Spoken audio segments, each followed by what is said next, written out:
আসসালামু আলাইকুম। সবাইকে ওয়েলকাম জানাচ্ছি আজ আমার রেসিপি দেখার জন্য।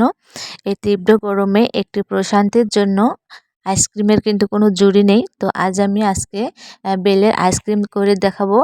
এই রেসিপিটা যে এত মজার, না খেলে কিন্তু বুঝতে পারবেন না। যত খাবেন ততই কিন্তু অমৃত মনে হবে। তো অবশ্যই আপনারা বাসায় এটা তৈরি করবেন।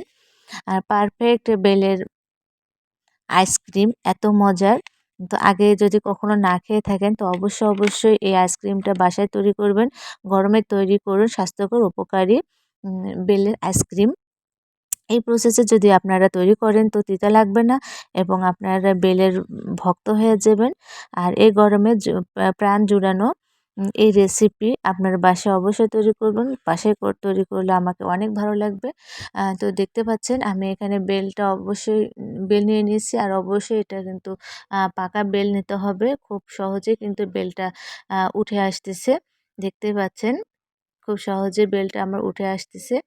তো বেলের শরবত আপনারা তৈরি করে খেয়েছেন অনেক, সেটা আমি জানি। কিন্তু আম আইসক্রিম কে কতগুলো খেয়েছেন আমি জানি না। তো আমার এই প্রসেসে আপনারা যদি বেলের আইসক্রিম খেয়ে থাকেন তো আ অবশ্যই আপনাদের ভালো লাগবে। আর আমার করাটাও অনেক সার্থক মনে হবে এবং এই বেল কিন্তু অনেক স্বাস্থ্যকর এবং উপকারী। তো আপনারা বাসায় অবশ্যই এই গরমে প্রাণ জুড়ানো এই রেসিপি ফলো করবেন। ফলো করলে আমার খুব ভালো লাগবে। মাত্র ২ টি উপকরণ দিয়ে আমি কিন্তু এই আইসক্রিম তৈরি করেছি। তো এখানে আমি মথে নিব। তো সেজন্য হালকা একটু পানি দিয়ে দিলাম একটু। তো এখানে একবারে বেশি পানি দিতে যাবেন না। বেশি পানি দিলে কিন্তু এটা পানসে লাগবে। তখন এটা খেতে ভালো লাগবে না। তো প্রয়োজন হলে আপনারা পরে একটু পানি দিয়ে দিবেন। একটু করে পানি দিয়ে এটা মথে নেবেন। আর এই অবস্থায় আপনারা কখনোই ব্লেন্ড করবেন না। ব্লেন্ড করলে কিন্তু আম যে বিচি থাকে, বিচি থেকে যে তিতা ভাব থাকে সেটা বার হয়ে আসে। সেজন্য তখন গোটা বেলের আইসক্রিমটা কিন্তু নষ্ট হয়ে যাবে। বেলের আইসক্রিম বা শরবত যেটাই আপনারা করেন না কেন, এই অবস্থায় আপনারা কখনোই ব্লেন্ড করবেন না। এটা আগে ছেঁকে নেবেন। ছেঁকে নেওয়ার পরে আপনারা ব্লেন্ড করলেও করতে পারেন। তাহলে কিন্তু অনেক স্মুদি হয়, অনেক ভালো লাগে তখন খেতে। তো এভাবে আমি এটাকে ছেঁকে নিব। আপনারাও এভাবে ছেঁকে নেওয়ার চেষ্টা করবেন। আ খুব সহজেই কিন্তু এভাবে আইসক্রিম তৈরি করা যায়।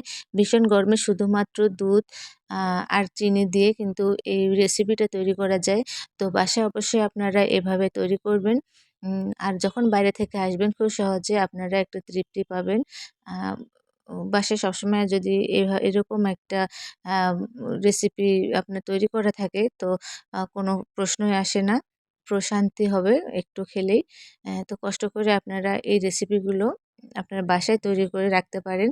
আ তো এখানে আমি ছেঁকে নেওয়ার পরে দেখেন কত স্মুদি হয়েছে। আপনারা এই অবস্থায় আপনারা ব্লেন্ড করেও নিতে পারেন। আর যদি ব্লেন্ড না করেন তারপরেও কোনো সমস্যা নেই। তো দেখতে পাচ্ছেন এখানে কালারটা অনেক সুন্দর আসছে। আর এই পর্যায়ে আমি হালকা কিছু দুধ দিয়ে দিব। আপনারা আপনার প্রয়োজন অনুযায়ী আপনারা কম বেশি করে নিতে পারেন। আমি এখানে প্রায় 1/2 কাপের মতো দুধ দিয়ে দিলাম। আর মিষ্টিটা আপনারা আপনাদের টেস্ট অনুযায়ী মিষ্টিটা দিবেন। যেরকম আপনারা চিনিটা খেতে পছন্দ করেন। যেহেতু এটা পাকা বেল অনেক মিষ্টি। তো এখানে আমি আমার স্বাদ মতো ২ চামচ চিনি দিয়েছিলাম। আপনারাও আপনাদের স্বাদ মতো চিনিটা দিয়ে দিবেন। আর এ পর্যায়ে আপনারা গুঁড়ো দুধটাও দিয়ে দিতে পারেন, কোনো সমস্যা নেই। কনডেন্স মিল্কও দিতে পারেন। তো আপনাদের রুচি অনুযায়ী আপনারা উম দুধগুলো বা কনডেন্স মিল্ক যেটাই মেশান না কেন আপনাদের রুচি অনুযায়ী দিবেন। আর দেখতে পাচ্ছেন কত স্মুদি আর কত সুন্দর হয়েছে। আ এই অবস্থায় আপনারা যদি ব্লেন্ড করেন তো এরকমও স্মুদি হবে। তখন আইসক্রিমটাও খেতে ভালো লাগবে। আর এই অবস্থাও যদি আপনারা করেন এভাবেও স্মুদি হবে। আ আপনারা যেটা আপনাদের সুবিধা হবে সেটা আপনারা করবেন। তো আমি এখানে কোনো ব্লেন্ড করিনি। আর এইভাবে আমি আইসক্রিমটা তৈরি করব। এখন আমি মোল্ডে দিয়ে দিব। তো মোল্ড আপনারা আপনাদের যে মোল্ড আছে সেই মোল্ডে দিয়ে দিতে পারেন বা আ কোনো আইসক্রিমের যে পলিথিন থাকে বা কাগজগুলো থাকে সেগুলোতেও আপনারা দিতে পারবেন বা হচ্ছে গ্লাস বা মগে সেটাতেও আপনারা দিয়ে দিতে পারেন, কোনো সমস্যা নেই। আইসক্রিম জমা নিয়ে কথা। তো আপনারা যেভাবেই আপনারা করেন না কেন সেভাবে আপনারা করতে পারবেন। তো এভাবে দেওয়ার পরে দেখতে পাচ্ছেন আমার আইসক্রিমগুলো পড়ে যাচ্ছে। তো আপনারা গ্লাসে বা জগে করেও আপনারা সুন্দর করে ঢেলে নিতে পারেন। তো এভাবে আমি দিয়ে দেওয়ার পরে পড়ে যাচ্ছিল, সেজন্য আমি একটু চামচ দিয়ে দিচ্ছি। চামচ দিয়ে দিলেও কিন্তু অনেক ভালোভাবে দেওয়া যায়। তো সেজন্য আমি একটু চামচ দিয়ে দিচ্ছি। এভাবে সুন্দর করে ধীরে, ধীরে চামচ দিয়ে দিবেন। তাহলেও কিন্তু অনেক সুন্দরভাবে দেওয়া যাবে।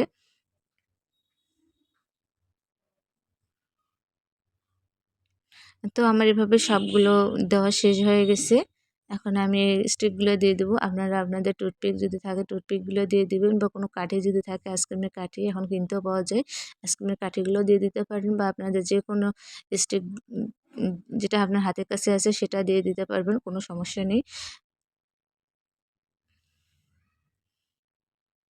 তো অবশ্যই দেওয়ার সময় এটাকে চেপে দিতে হবে, নয়তো বাতাস লেগে তখন এই স্মুদি ভাবটা থাকবে না, তখন এটা বরফে পরিণত হবে। তো আপনারা এটা এভাবে সুন্দর করে চেপে দেওয়ার চেষ্টা করবেন।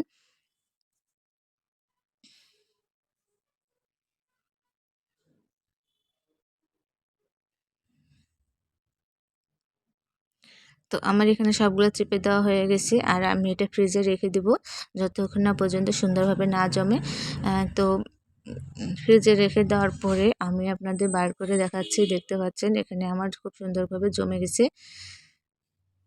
আর এটা অবশ্যই ফ্রিজ থেকে সঙ্গে, সঙ্গে উঠতে যাবেন না। উঠাতে গেলে কিন্তু ভেঙে যাবে। সেজন্য ২-৪ সেকেন্ড অপেক্ষা করতে হবে। নয়তো ঠান্ডা পানিতে দিয়ে আ ২-৪ মিনিট ২-৪ সেকেন্ড ওয়েট করার পরে দেখতে পাচ্ছেন কত সুন্দর স্মুদি ভাবে উঠে গেছে। আর দেখতেও কিন্তু অনেক সুন্দর হয়েছে। দেখেই বোঝা যাচ্ছে কত ক্রিমি, ক্রিমি ভাব চলে আসছে। আর এভাবেই কিন্তু খাওয়ার ইচ্ছা করতেছে। তো বাসায় এটা অবশ্যই আপনারা তৈরি করবেন। আর কালারটাও দেখেন কত সুন্দর হয়েছে। দোকানের আইসক্রিমগুলোর মতো মনে হচ্ছে যেন কালার মিক্সড করেছি এরকম। তো সেজন্য আপনারা যে বেলটা পাকা সেরকম পাকা বেল নেওয়ার চেষ্টা করবেন। তাহলে কিন্তু এভাবে সুন্দর একটা কালার চলে আসবে। স